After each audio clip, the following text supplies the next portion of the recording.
Υποστηρίζουν ότι θα πρέπει να εξεταστεί και το ενδεχόμενο μιας νέας περαίωσης.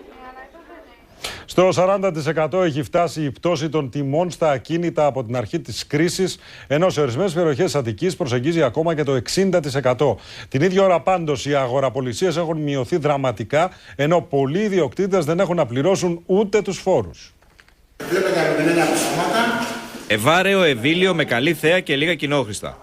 Στο Σφυρί βγαίνουν στην κυριολεξία πολλά ακίνητα με τους αγοραστές να έχουν πλέον το πάνω χέρι, αφού υπάρχουν πολλές επιλογές με τιμές που μέχρι πριν από λίγα χρόνια δεν αγόραζες ούτε αυτοκίνητο.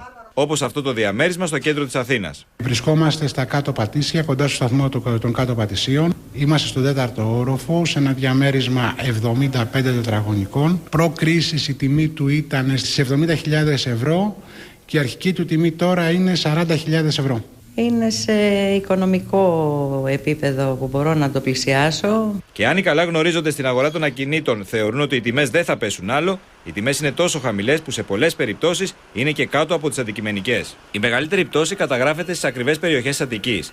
Για παράδειγμα, στην Αγία Παρασκευή η τιμή πώλησης ανά τετραγωνικό μέτρο πριν από την κρίση ήταν 2.600 ευρώ. Τώρα η τιμή έχει πέσει στα 1.900. Στη Βούλα ήταν 3.800 ευρώ το τετραγωνικό και σήμερα είναι στα 2.000. Στη Φιλοθέη πολλούνταν προς 4.500 ευρώ το τετραγωνικό και σήμερα δεν ξεπερνά τις 2.500. Φτάνει δηλαδή στο 60%. Αυτή η πολυτελής μεζονέτα 3 πατωμάτων βρίσκεται στη Δροσιά.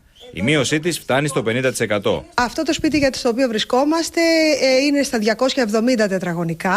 Η αντικειμενική του αξία είναι περίπου στα 250 χιλιάρικα και προ-κρίσης κόστιζε γύρω στις 600.000 ευρώ. Αυτή τη στιγμή η τιμή πώλησης είναι 300.000. Μείωση παρατηρείται και στα νεοδμητά ακίνητα. Για παράδειγμα, για ένα σπίτι 80 τετραγωνικών στο Μαρούσι, ενώ η αρχική αντικειμενική αξία του ήταν στα 128.000 ευρώ, ο αγοραστής μπορεί να το παζαρέψει και να το ρίξει ακόμη και στις 100.000.